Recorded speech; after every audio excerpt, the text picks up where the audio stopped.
tuganire ku ijambo ry'Imana. Uyu munsi Imana yashimye yuko twumva. Uwiteka mwami neza, turagushimiye turaguhimbaje, tugushimiye yuko wabanye natwe, tugushimiye mwami neza uyu munsi wongeye kuduha mu buzima bwacu, izina ryawe rihimbazwe. Turakwinginze tukweretse iri jambo ryawe tugiye kwiga, reka mwami neza rihindura imitima yacu, mu izina rya Yesu Kristo tubisabye twizeye, amen. Tugiye kuganira ku ijambo ry'Imana ritubwira ngo tujye tugira amahitamo mazima. Bene data, turabasuhuza mu izina ry'umwami wacu Yesu Kristo, amahoro y'Imana abane namwe. Turashima Imana iduhaye uyu mwanya mwiza kugira ngo tuganire ku ijambo ry'Imana. Imana ishimwe cyane. Birumvikana mu buzima ntihabura byinshi byo kuduca intege, ntihabura byinshi byatuma tubura amahoro, ariko Imana iduhaye iri jambo kugira ngo twongere dusubizwe ubugingo muri twebwe. Hari ijambo rivuga ngo nta kizabuza ibigeragezo kubaho, ariko ngubizana niwe uzabona ishara. Rero tugomba gukomeza kwihangana muri ubu buzima turimo, abo tugatumbira Imana, kuko Imana ariyo byose. Rero uyu mwanya Imana yaduhaye ijambo ryiza cyane rifite intego ivuga ngo tujye tugira amahitamo amazima. Muri iki gihe abantu tubuze amahitamo bitewe n'aho isi igeze. Reka dusome ijambo ry'Imana, reka twumve iki ijambo ry'Imana ribitubwiraho. Turasanga mu Itangiriro igice cya 39, turasoma duhereye ku murongo waho wa 7 tukageza ku murongo wa 12.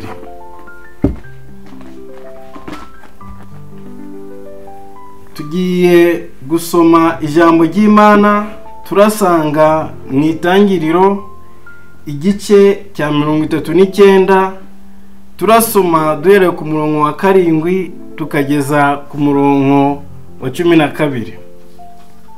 Umurongo wa 7 uragira uti: hanyuma y'ibyo nyirabuja abenguka Yozefu, aramubwira ati tujyamane. Maze ariyangira abwira nyirabuja ati dore databuja ntagenzura ibyo mubikiye byose mu rugo, ndetse ambikije ibyo atunze byose. Muri uru rugo nta urundutamo, kandi ntacyo yasize ngo akinyime keretse wowe, kuko uri umugore we. None nabashane gukora icyaha gikomeye gisyo ngacumura ku Mana, akajya abibwira Yozefu uko bukeye, ntamwumvire ngo ajyamane nawe cyangwa abane nawe. Bukeye yinjira mu nzu gukora umurimo we, ari n'abandi bagabo bo mu nzu barimo. Uwo mugore afata umwenda we, aramubwira ati tujyamane. Amusigira umwenda we arahunga, arasohoka. Twakire ijambo ry'Imana. tumaze gusoma ijambo ry'Imana riri mu Itangiriro igice cya 39 duhereye ku murongo waho wa 7.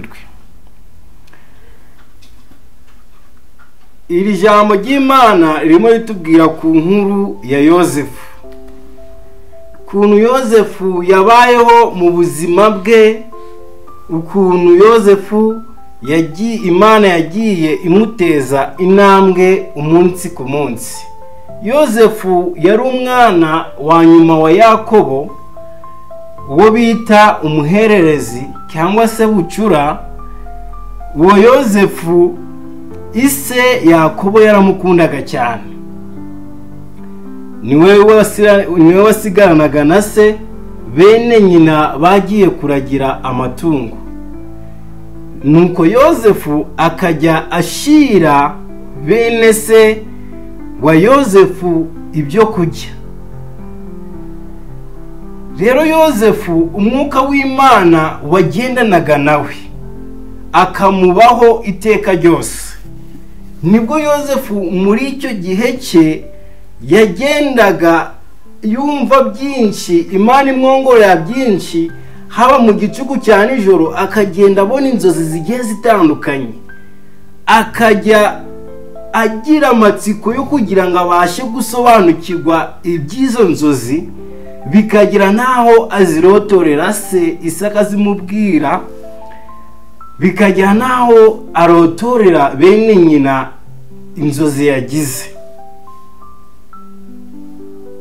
Rero niko bene nyina baje kumugambanira, barangije bamugurisha mu gihugu cya Misiri, bamugurisha umugabo witwa Potifari. Potifari nawe yari umugabo ukomeye muri icyo gihugu cya Misiri, akomeye cyane, ari umutware. Potifari arangije aramushima, arangije amugira uwo mu rugo rwe, uwo kumucungira imitungo yo mu rugo rwe. Aho ngaho niho Yozefu Imana yabaye imusize, iramufasha, imushyira aho ngaho. Nuko Yozefu akurira aho ngaho kwa Potifari ari umukozi we. Rero ijambo ry'Imana tugiye kwiga nk'uko twabivuze ni ukugira amahitamo mazima. Yozefu yaje gucungishwa ibintu byo kwa Potifari, ariko ntabwo yigeze acungishwa umugore we. Ntabwo yigeze Potifari, ntabwo yigeze amuhereza ubushobozi bwo kuba yagenzura ibijyanye n'iby'umugore we. Ariko umugore wa Potifari akagenda yiyenza kuri Yozefu, ariko Yozefu agakomeza akagira amahitamo mazima. Reka dusome umurongo wa 7. Hanyuma y'ibyo nyirabuja abenguka Yozefu, aramubwira ati turyamane. Umugore wa Potifari arangije abenguka Yozefu, arangije aramubwira ngo bajyamane. Ariko Yozefu kubera yuko yari agendanaga n'umwuka w'Imana, yari afite amahitamo mazima, ibyo ngibyo yarabyirengagije. Kadusome umurongo wa 8 ndetse n'uwa 10. Maze ariyangira abwira nyirabuja ati dore databuja nagenzura ibyo mubikiye byo mu rugo, nagenzura ibyo mubikiye byose byo mu rugo, ndetse ambikije ibyo atunze byose. Muri uru rugo ntawundutamo, kandi ntacyo yasize ngo akinyime keretse wowe, kuko uri umugore we. None nabasha ne gukora icyaha gikomeye gityo ngacumura ku Mana? Rero aho ngaho Yozefu yakomeje kuguma ku mahitamo ye, arangije akomeza guhamya ibya Yesu Kristo ko yizeye we Kristo nk'umwami n'umukiza. Icyateye Yosefu kwanga ni iki? Yuko we muri we yari afite amahitamo mazima. Nta kindi cyatumye Yosefu yanga kuba yajyamana n'umugore wa Potifari, yuko yari afitemo amahitamo mazima. Kandi n'ikindi, yuko Yosefu yari umwizerwa. Kandi ikindi cyateye Yosefu kwanga ibyo ngibyo, yari inyangamugayo, ndetse yari inakemwa mu mico ndetse no mu myifatire. Yari umukristo nyakuri. Ese twebwe ubukristo bwacu buhagaze gute muri iyi minsi? Ese twebwe ubukristo bwacu muri iyi minsi, Imana ikagenzura yasanga ubukristo bwacu buhamye? Nuko Yosefu yanze kujyamana n'umugore wa Potifari, kandi umugore wa Potifari yagombaga kumuha n'ibindi bintu byinshi cyane, ariko arangije kubera yuko yari afitemo amahitamo mazima, yari yizeye Yesu Kristo nk'umwami n'umukiza, yari afite muri we harimo, yari umukristo nyakuri. Icyo ngicyo gituma yanga gukora ibyo umugore wa Potifari amusaba. Byarashobokaga ko Yosefu areka Imana ye, byarashobokaga cyane rwose, ariko ibyo ngibyo ntabwo Yosefu yigeze abikora ngo areke Imana ye. Akaba atakwita ko yagira amahitamo mazima. Byarashobokaga yuko yareka iyo Mana ye, niyite ku bizaza, niyite ku bindi Imana imuteganyiriza, ahubwo agafata ibyo ngibyo by'igihe gito. Ariko ibyo byose yarabyirengagije, afata umwanzuro muzima, ntiyitaye ku byo yari azabona muri urwo rugo. Yosefu ibyo byose yarabyirengagije, yirengagiza yuko uwo mugore wa Potifari yari azamuha imirima, yari azamuha amafaranga, yari azamuha ndetse n'ibindi byinshi cyane twebwe tutabasha gutekereza. Ariko ibyo byose Yosefu yarabyirengagije, agira amahitamo mazima. Rero nshuti yanjye, wowe twumva, reka twumve icyo twebwe dusabwa. Natwe dukwiriye kugira amahitamo mazima, nk'uko Yosefu yanze iby'isi by'igihe gito, akemera gufata iby'igihe kinini. Natwe dukwiriye kugira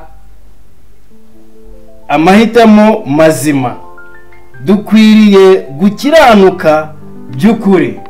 Mwene data, nta kindi dukwiriye usibye kugira amahitamo mazima kandi tugakiranuka by'ukuri.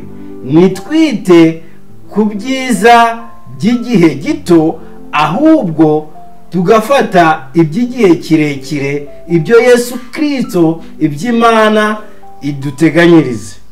Nshuti mwene data, ijambo ry'Imana naharigarukiye, ariko ndakwingingira kugira ngo uyu mwanya ugire amahitamo mazima, nk'uko Yosefu nawe yagize amahitamo mazima, akanga kujyamana n'umugore wa Potifari. Kandi umugore wa Potifari yagombaga kumugezaho byinshi cyane. Nshuti mwene data, reka dufatikanye dusenge, dusaba Imana kugira ngo idukomereze muri uru rugendo twatangiye rwo kuzajya mu bwami bwo mu ijuru. Reka dusenge. Uwiteka Mwami Yesu, turagushimiye, turaguhimbaje, tugushimiye kubwira ijambo ryiza wandikishije. Mwami gira neza, turagusaba kugira ngo reka uduhe kugira amahitamo mazima, nk'uko Mwami gira neza tumaze kumva ijambo ryawe. nk'uko Yosefu yagize amahitamo mazima akirengagiza ibyiza by'igihe gito, natwe turakwinginze reka uduhe kugira amahitamo mazima, dukomeze twiringire iby'ijambo ryawe. Ni mu izina rya Yesu Kristo tubisabye twizeye, amen.